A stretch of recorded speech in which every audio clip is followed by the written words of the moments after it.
أما بعد فأعوذ بالله السميع العليم من الشيطان الرجيم.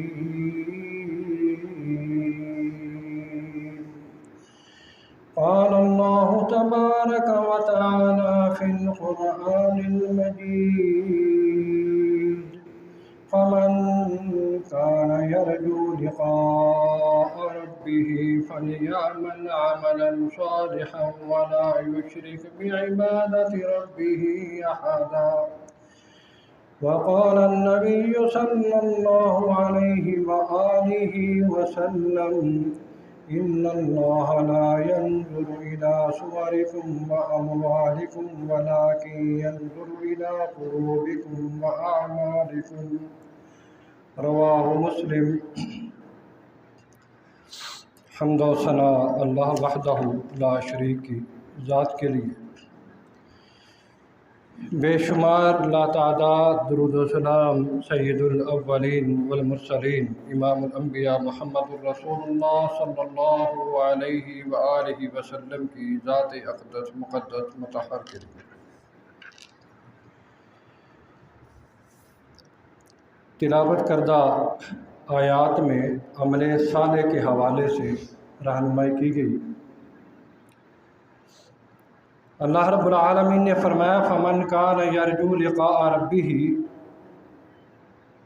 کہ تم میں سے جو کوئی شخص اپنے رب سے ملاقات کی امید رکھتا ہے، فلیعمل عملا صالحا، اس کو چاہیے کہ وہ نیک عمل کرے، ولا یشرک بعبادت ربہ احدا، اور اپنے رب کے ساتھ کسی کو بھی شریک نہ ٹھہرائے۔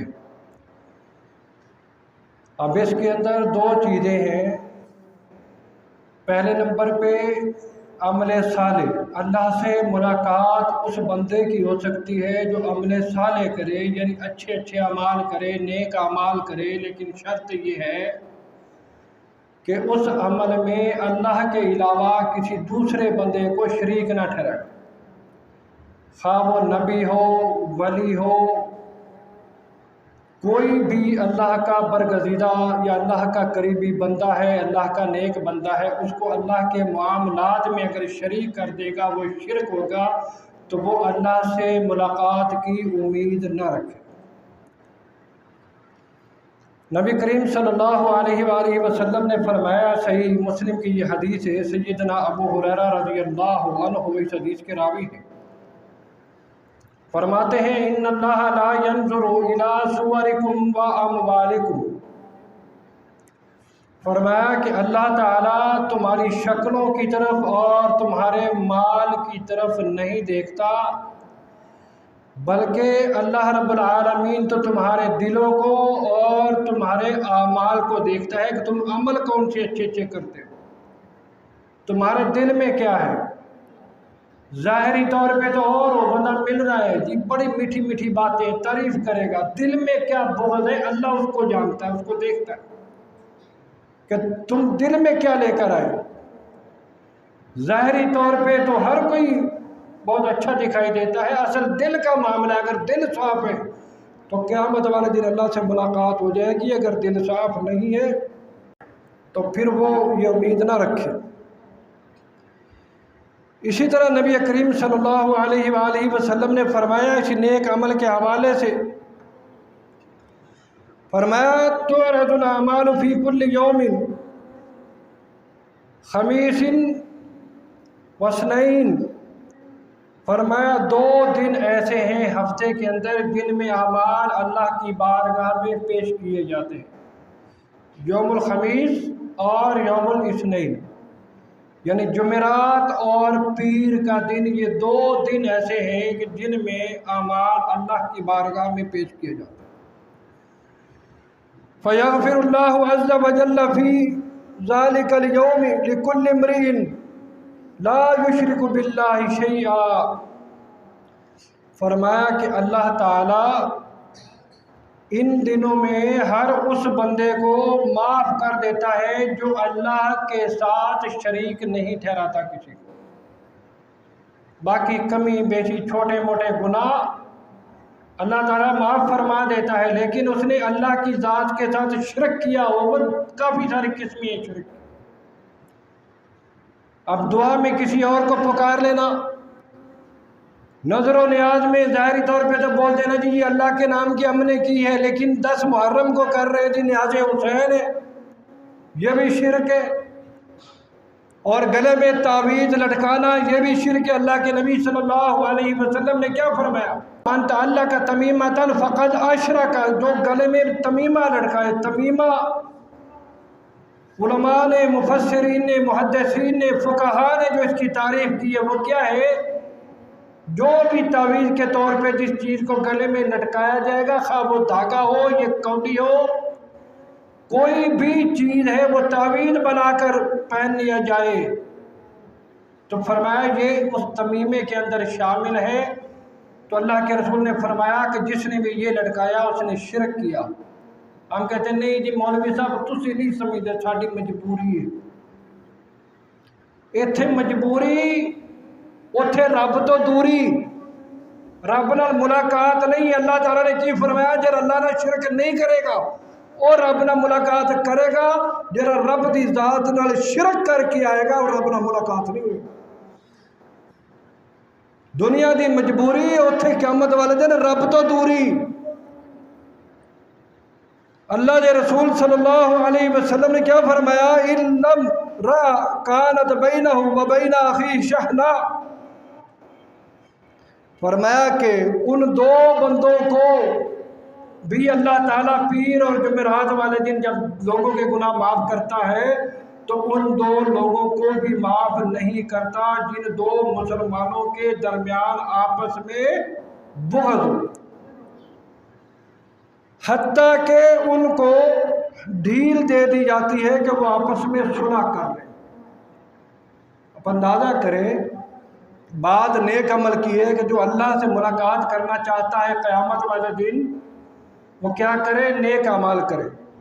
اور نیک اعمال سب کے جب اللہ کے یہاں پیش کیے جاتے ہیں پیر اور جمعرات والے دن، تو اللہ تعالیٰ سب کے گناہوں کو معاف کرتا ہے سوائے اس بندے کے جس نے اللہ کے ساتھ شرک کیا، یا ان دو مسلمانوں کے جن کے آپس کے دلوں میں بغض ہو، حسد ہو، کینہ ہو، آپس میں بول چال نہ ہو، حتیٰ کہ ان کو ڈھیل دے دی جاتی ہے کہ وہ آپس میں صلح کریں۔ تو اگر اللہ تعالیٰ سے ملاقات کا ارادہ ہے، تمنا ہے، امید ہے، تو پھر نیک اعمال کے ساتھ ساتھ اس چیز کو بھی سامنے رکھیں۔ چھوٹی چھوٹی بات پہ پوری زندگی جو ہم بولتے ہی نہیں، کئی سال گزر جاتے، تو اس چیز کو بھی ذہن میں رکھیں۔ اور نیک اعمال میں سے ایک عمل یہ بھی ہے کہ تمہیں اگر کسی نیک عمل کا پتہ ہے تو وہ آگے دوسرے لوگوں کو بھی بتائے۔ آج ہمارا معاملہ کیا ہے؟ باپ نمازی ہے، اولاد کو نہیں کہے، اولاد پڑھے نہ پڑھے وہ جی اس کا اپنا معاملہ ہے۔ اگر دنیا داری کے معاملے میں اولاد میں سے کوئی بھی سستی کرے گا، باپ ناراضگی کا اظہار کرے گا، لیکن نماز کے معاملے میں نہیں، تو یہ بھی قیامت والے دن پوچھا جائے۔ تو وہ اس نیکی کے کام کی سب سے پہلے اپنے گھر سے ابتدا کرے، اپنے بچوں کو، بیوی کو، اور پھر آگے لوگوں تک بھی اس بات کو پہنچائے کہ بھائی یہ نیکی کام ہے، آپ یہ کریں، یہ نیکی کا کام کیا کریں، اجر ملتا ہے، ثواب ہے، بڑی فضیلت ہے۔ قیامت والے دن اللہ سے ملاقات ہوگی، اور جو ان نیک کاموں سے دور ہوں گے اللہ سے ملاقات کی امید نہ رکھے۔ اللہ کے نبی صلی اللہ علیہ وسلم نے کیا فرمایا؟ یہ جو ہم اگر کسی کو نیکی کی بات بتاتے ہیں اس کی فضیلت سن لیں پہلے۔ ہم کہتے ہیں نہیں جی انہیں کچھ ساڑی قبر سے پڑھا ہے، اس کی فضیلت سن لیں۔ اصل میں ہم نے ان چیزوں کو سمجھا ہی نہیں۔ اللہ کے نبی صلی اللہ علیہ وسلم نے فرمایا من دعا الی ھدی کان لہ من الاجر مثل اجور من تبعہ،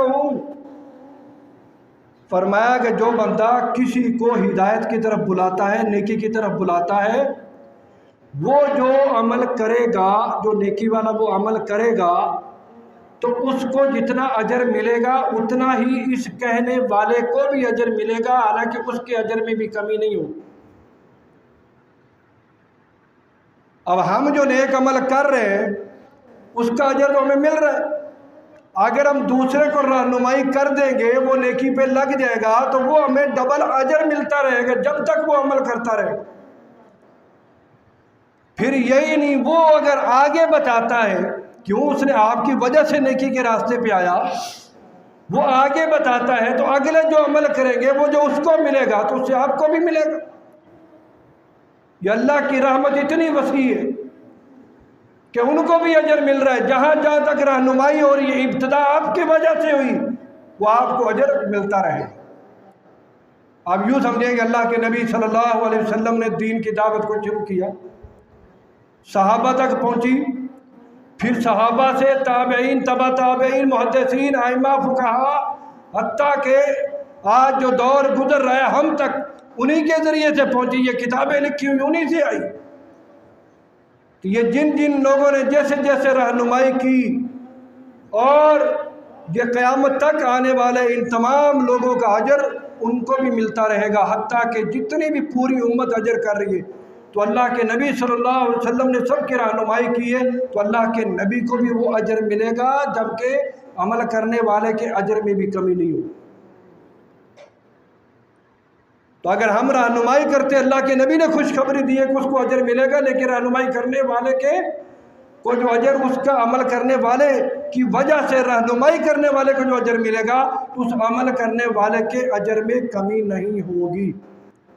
مثال کے طور پر ایک بندہ ہے، اس کو چوری کی بڑی عادت ہے، آپ نے اس کی رہنمائی کر دی، اس کو سمجھا دیا، اس کی بات سمجھ میں آ گئی، اس نے وہ چوری چھوڑ دی اور نیک عمل کی طرف وہ آ گیا، اللہ نے سمجھ دے دی۔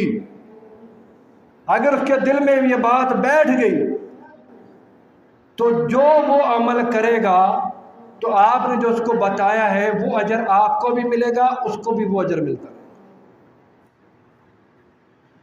پھر اللہ کے نبی صلی اللہ علیہ وسلم نے فرمایا من دعا الی ضلالہ کان علیہ من الاسم مثل آثام من تبعہ، فرمایا کہ جو بندہ کسی کو گمراہی کی طرف بلائے گا، وہ بات تھی نیکی کی، وہ نیکی کرے گا تمہیں نیکی ملے گی، اس کی نیکی میں کمی نہیں ہوگی۔ اب تم گمراہی کا راستہ دکھا رہے ہو، اب جو گمراہی کا راستہ آپ نے اس کو دکھایا جبکہ اس کا ارادہ نہیں تھا، آپ نے کہا یار چھاڑ ڈرنا کیا ہے، کوئی مسئلہ نہیں، تیرے رنگے شیر بھی پلا ڈرتے اے دو بندے کو ڈرن دے، کچھ بھی نہیں ہوتا، لوگ کر رہے کیا ہو گیا، تو کر لے گا تو کون سا پہاڑ گر جائے گا۔ اب اس نے وہ گناہ کر لیا، اب کر لیا، اب یہ جو پہاڑ گرنے سے روک رہا تھا جب اس پہ مشکل آئے گی یہ پیچھے ہٹ جائے، ساتھ تو نہیں دے گا، لیکن بات یاد رکھو وہ اسی طرح باغی ہوتا ہوتا جیلوں تک چلا گیا۔ جتنا بڑے بڑے وہ گناہ کرے گا، چھوٹے گناہ سے شروع ہوا، جتنا اس کو گناہ ملے گا اتنا ہی اس بتانے والے، کہنے والے، شیطانی کرنے والے کو بھی گناہ ملے گا، اس کے گناہ میں بھی کمی نہیں ہوگی، اس کو بھی اتنا ہی گناہ ملے گا۔ تو بہتر نہیں ہے کہ نیکی کا راستہ دکھاؤ، لازمی گناہ کا دکھانا۔ تو اللہ کے نبی نے فرمایا اس کے گناہ میں بھی کمی نہیں، اس کو بھی ملے گا اور تمہیں بھی وہ گناہ اتنا ہی ملے گا جتنا تم نے اس کو رہنمائی کی۔ تو اس سے بہتر ہے نیکی کی رہنمائی کرو، دین کی تبلیغ کرو، دین کی دعوت دو۔ اب یہ مطلب نہیں کہ مولوی صاحب امام مسجد بن گیا بس انہوں نے یہ کام کرنا، نہیں۔ اللہ رب العالمین نے قرآن مجید میں کہا کنتم خیر امت اخرجت للناس تأمرون بالمعروف وتنہون عن المنکر، پوری امت کو کہا کہ تم بہترین امت ہو، تمہیں لوگوں کے لیے نکالا گیا ہے، لوگوں کو نیکی کا حکم دیتے ہو، برائی سے منع کرتے۔ اگر صرف علماء نے یہ دعوت کا کام کرنا ہے تو کیا آپ امت میں شامل نہیں ہو؟ جب کوئی بات آتی ہے تو کہتے نہیں جی اسی تک کلمہ پڑھ لیا، سانو یہی بڑا ہے، اسی جنت چلے جائیں۔ جنت کے متلاشی ہو تو اللہ کے نبی کی دین کے لیے جو اللہ کہہ رہا ہے کہ تمہیں میں نے دین کی دعوت کے لیے نکالا ہے تو وہ کام بھی کرنا۔ ہم نے سارا ملبہ مولویوں پہ ڈال دینا، نہیں جی بس مولوی جانا، مولوی کا کام جانا۔ وہ ایک بات مشہور ہے، شاید میں نے پہلے بھی آپ کو سنائی ہوگی۔ کوئی ایک بندہ چلتا چلتا ایک گاؤں میں پہنچا تو مسجد ویران پڑی ہے، مٹی دھول، حتیٰ کہ کچے شہر میں گھاس اگا ہوا۔ نماز کا وقت تھا، اس اللہ کے بندے نے سوچا میں وضو کروں، دیکھا نلکا خراب، کوئی بھی نہیں ہے۔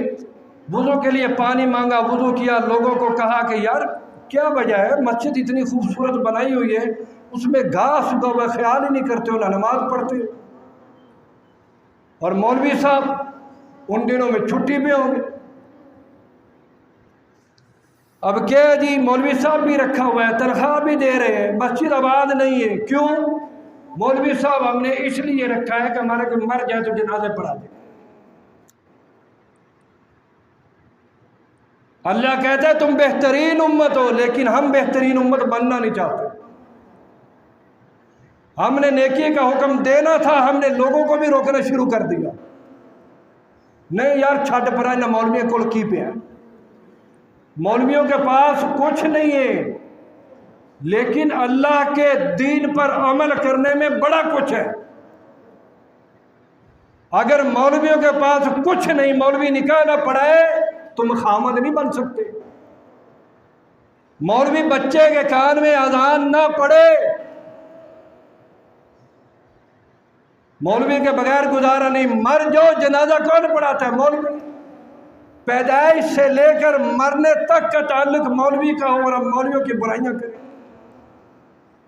یہ دعوت کا کام صرف مولویوں کا نہیں، یہ نیک اعمال میں شامل ہے۔ بات یاد رکھیں کہ آپ کسی کو نیکی کی دعوت دو گے، وہ نیک عمل کرے گا، تمہیں بھی ثواب ملے گا، اور وہ ثواب ملے گا قیامت والے دن اللہ سے ملاقات کا سبب ہوگا۔ اللہ رب العالمین نے فرمایا قُلْ هَٰذِهِ سَبِيلِي أَدْعُو إِلَى اللَّهِ عَلَىٰ بَصِيرَةٍ، فرمایا کہ نبی صلی اللہ علیہ وسلم آپ ان سے کہہ دیجئے هَٰذِهِ سَبِيلِي، یہ میرا راستہ ہے، یعنی یہ دین اسلام یہی میرا راستہ ہے۔ أَدْعُوهُ إِلَى اللَّهِ عَلَىٰ بَصِيرَةٍ، اور میں لوگوں کو بصیرت کی طرف، بھلائی کی طرف رہنمائی کرتا ہوں، جو روشنی ہے، ہدایت ہے، اس کی طرف بلاتا ہوں۔ وَمَنِ اتَّبَعَنِي وَسُبْحَانَ اللَّهِ وَمَا أَنَا مِنَ الْمُشْرِكِينَ، فرمایا کہ میری پیروی کرنے والے، اور اللہ تعالیٰ تو پاک ہے اور ہم شرک کرنے والوں میں سے نہیں۔ یہ اللہ تعالیٰ نے نبی علیہ السلام کی زبانی یہ الفاظ کہلوائے۔ اسی طرح اللہ کے نبی نے فرمایا نظر اللہ عمران سمع مقالتی فبلغها فرب حامل فقہ غیر فقیہ ورب حامل فقہ الی من هو افقہ منہ ثلاث۔ اللہ کے نبی نے فرمایا کہ جو بندہ مجھ سے کوئی بات سنتا ہے اس کو چاہیے کہ پھر وہ آگے کرے۔ نظر اللہ عمران سمع مقالتی، اللہ تعالیٰ اس شخص کے چہرے کو تر و تازہ رکھے جو میری ایک حدیث کو، میری ایک بات کو سنتا ہے، پھر آگے بیان کرتا ہے، پھر وہ اس سے سننے والا اس سے سن کر آگے بیان کرتا ہے۔ فرمایا تم سنتے ہو، آگے بیان کرو۔ ہو سکتا ہے جس کو تم بیان کرو وہ تم سے اس چیز کو بڑی آسانی سے سمجھ لے اور آگے لوگوں کو سمجھانے میں تم سے زیادہ ماہر ہو، اچھی طرح سے سمجھا سکے، اور وہ تم سے زیادہ سمجھدار ہو، تو لہٰذا اس لیے جو بات سنتے ہو اس کو آگے پھیلاؤ۔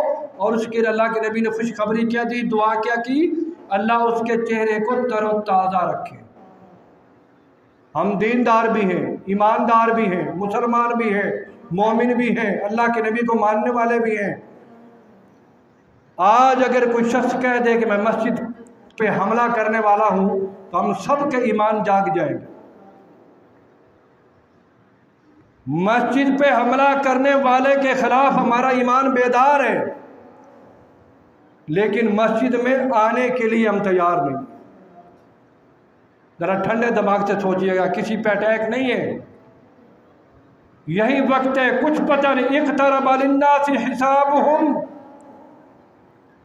اللہ رب العالمین نے فرمایا 17ویں سپارے کی پہلی آیت ہے کہ لوگوں حساب کا وقت بہت قریب آ چکا ہے، کیوں تم غفلت کی نیند سو رہے ہو؟